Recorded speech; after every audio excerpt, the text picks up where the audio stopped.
अस्सलामुअलैकुम वीवर्स। उम्मीद है कि आप सब खैरियत से होंगे। अल्लाह पाक आप सबको अपने हिफ्ज़ व अमान में रखे और अपने प्यारों के साथ खुश और आबाद रहें। कुक विद रूमी में मैं आपको खुशामदीद कहती हूँ। आज की हमारी रेसिपी है मेथी के लड्डू। चलें इंग्रेडिएंट्स देख लेते हैं।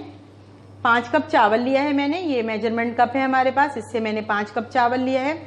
गुड़ मैंने 600 ग्राम लिया है। मखाना आधा पाव है हमारे पास। किशमिश ये भी आधा पाव लिया है मैंने। अखरोट आधा पाव। अलसी ये भी आधा पाव है। 4 मगज़ ये भी आधा पाव लिया है मैंने। काजू आधा पाव। गोंद ये भी आधा पाव है। पिस्ते ये भी आधा पाव है हमारे पास। खोपरा ये भी आधा पाव लिया है मैंने और इसे कद्दूकश कर लिया है। बादाम आधा पाव। सफ़ेद तिल ये भी आधा पाव है। छिली हुई मूंगफली ली है मैंने आधा पाव। मेथी ये भी आधा पाव है हमारे पास। खसखस ये भी आधा पाव है और इसे मैंने धोकर अच्छे से स्ट्रेनर में रख दिया था ताकि इसका सारा पानी निकल जाए। सौंठ का पाउडर लिया है मैंने, ये 2 टीस्पून है हमारे पास। चलें अब हम इसे ड्राई रोस्ट कर लेते हैं। चावल को हम कढ़ाई में डाल देते हैं। बिस्मिल्लाहिर्रहमानिर्रहीम। इसे हम ड्राई रोस्ट करेंगे।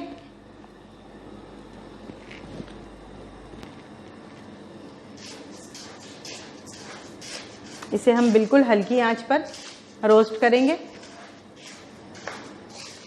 और मैं मुसलसल इसे चला रही हूँ। हमें मुसलसल चलाते रहना है ताकि ये नीचे से लग ना जाए। और इस चावल को जो है वो हमें धोना वगैरह नहीं है, बस इसी तरह हमें इसे सिर्फ ड्राई रोस्ट करना है। और ये चावल जो है वो मैंने तकरीबन 5 नाप लिया था। मुसलसल चलाते हुए मैंने इसे ड्राई रोस्ट किया है। अब ये देखें इसमें हल्का सा कलर आ चुका है। अब मैं इसे निकाल लेती हूँ और इसे हमें ज़्यादा कलर नहीं देना है वरना लड्डू जो है वो हमारे कड़वे हो जाएंगे। चलें अब हम इसे निकाल लेते हैं। अब मैं मूंगफली जो है इसे रोस्ट कर लेती हूँ। ये भी आधा पाव है हमारे पास और अगर आप ग्राम में देखेंगे तो ये 125 ग्राम। ये फली भी जो है वो हमारी रोस्ट हो चुकी है, इसे भी हम निकाल लेते हैं। अब हम इसमें बादाम डाल देते हैं, ये भी आधा पाव है और वज़न में देखेंगे तो 125 ग्राम। इसे भी हम रोस्ट कर लेते हैं और सब चीज़ों को मैं मीडियम फ्लेम पर ही रोस्ट कर रही हूँ। बादाम भी जो है वो रोस्ट हो चुके हैं, इन्हें भी हम निकाल लेते हैं। मैं काजू रोस्ट कर रही हूँ, ये भी आधा पाव है और वज़न में देखेंगे तो 125 ग्राम। काजू भी रोस्ट हो चुके हैं, इन्हें भी मैं निकाल लेती हूँ। अखरोट ये भी हम रोस्ट कर लेते हैं, ये भी आधा पाव है और वज़न में देखेंगे तो 125 ग्राम। अखरोट भी हो गए हैं रोस्ट, मैं इन्हें भी निकाल लेती हूँ। पिस्ता ये भी आधा पाव है और वज़न में देखेंगे तो 125 ग्राम। पिस्ते भी रोस्ट हो चुके हैं, इन्हें भी मैं निकाल लेती हूँ। 4 मगज़ ये भी आधा पाव है और वज़न में देखेंगे आप ग्राम में तो ये 125 ग्राम है हमारे पास। 4 मगज़ ये भी रोस्ट हो चुके हैं, इन्हें भी मैं निकाल लेती हूँ। सफ़ेद तिल आधा पाव है और ग्राम में देखेंगे तो 125 ग्राम है, ये भी हमारे पास। तिल भी रोस्ट हो चुके हैं, इन्हें भी मैं निकाल लेती हूँ। मेथी ये भी आधा पाव है हमारे पास और वज़न में देखेंगे तो 125 ग्राम है हमारे पास। ये 125 ग्राम का वज़न है ये। मेथी भी रोस्ट हो गए, इन्हें भी मैं निकाल लेती हूँ।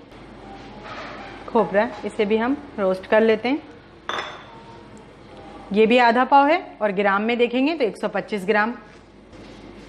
खोपरा भी रोस्ट हो चुका है, इसे भी मैं निकाल लेती हूँ। खसखस ये भी आधा पाव है और ग्राम में देखेंगे तो 125 ग्राम।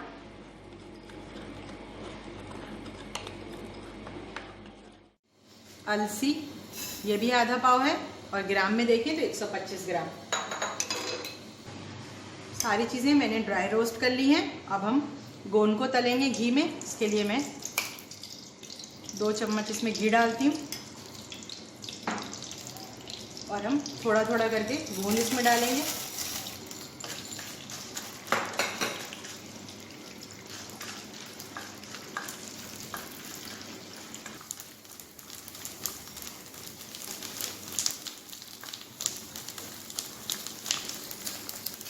ठीक है, गोंद जो है वो फूल चुकी है, इसे भी मैं निकाल लेती हूँ। मैं फिर 2 चम्मच इसमें घी लेती हूँ कढ़ाई में। मखाने को भी हम फ्राई कर लेते हैं।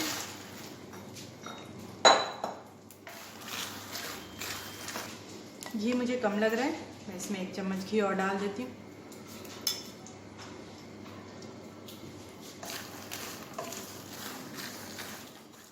सारी चीज़ें मैंने ड्राई रोस्ट कर ली थी, इनको मैं पीस लूँगी। मखाने को और गोंद को मैं अलग पीसूँगी। अलसी को भी मैं इनके साथ नहीं पीसूँगी, अलग पीसूँगी। किशमिश मैंने रखा है, जब ये सब चीज़ें पिस जाएंगी तो मैं इसमें किशमिश ऐड कर दूँगी। ये सौंठ पाउडर है, ये भी मैं इसमें ऐड कर देती हूँ। जितने इंग्रेडिएंट्स जो है हमने ड्राई रोस्ट किए थे उनको मैंने पीस लिया है। अब इसमें हम 1 कप घी डालेंगे।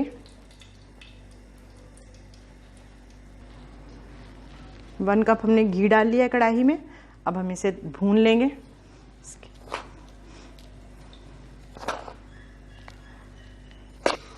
अब हम इसे हल्की आंच पर भून लेंगे थोड़ी देर। ये अलसी है, इसे भी मैंने ड्राई रोस्ट किया था, मगर इसे मैंने इसके साथ नहीं पीसा, बल्कि मैंने इसे अलग पीसा था। इसे भी हम इसमें डाल देते हैं।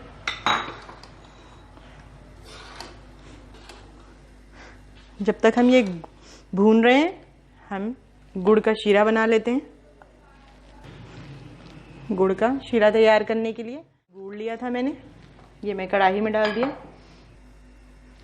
2 कप हम पानी डाल देते हैं इसमें।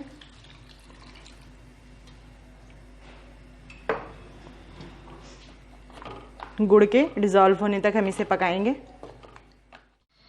15 मिनट मैंने इसे बिल्कुल स्लो फ्लेम पर भून लिया है। अब मैं इसकी फ्लेम ऑफ कर दूंगी और इसे हम ठंडा कर लेते हैं। 5-6 मिनट मैंने इसे मज़ीद पका लिया है। अब हम इसे भी ठंडा कर लेते हैं। मखाने को हमने घी में अलग फ्राई किया था, इसलिए हमने इसके साथ इसे नहीं भूना। अब हम इसमें मिक्स कर देते हैं इसे। गोंद को भी हमने फ्राई कर लिया था घी में, इसको भी मैंने अलग से रख दिया था। अब हम इसमें डाल देते हैं इसे।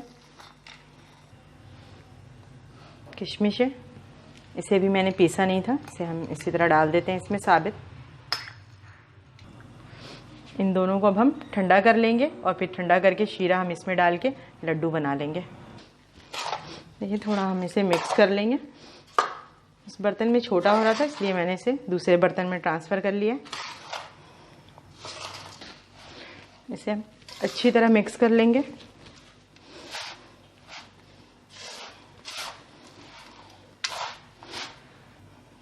इसे हमने मिक्स कर लिया है अच्छे से। अब हम इसमें थोड़ा थोड़ा शीरा डालते जाएंगे और लड्डू बनाएंगे। ये हमें थोड़ा गर्म में ही करना है, बहुत ज़्यादा गर्म ना हो। अगर बिल्कुल ये ठंडा हो जाएगा तो फिर लड्डू नहीं बन पाएंगे सही से।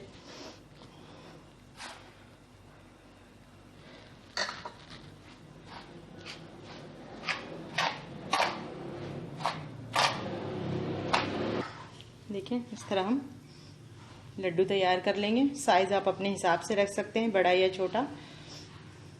और ये रेसिपी भी मेरी अम्मी की रेसिपी है और सर्दियों में, ये सर्दियों की सौगात है, सर्दियों में बनाई जाने वाली चीज़ है ये।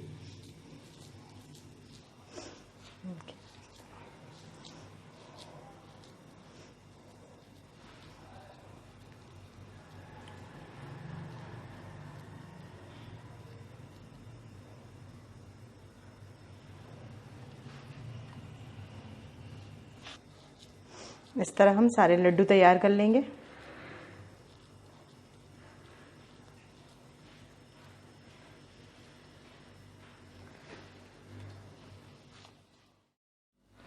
मेथी के लड्डू हमारे तैयार हो चुके हैं। अगर आपको मेरी रेसिपी पसंद आई है तो मेरी वीडियो को लाइक करें, सब्सक्राइब करें, शेयर करें और बेल आइकन को प्रेस करना हरगिज़ ना भूलें, ताकि मेरी नई रेसिपी का नोटिफिकेशन आप तक पहले पहुंच सके। ओके व्यूअर्स, अल्लाह हाफिज़।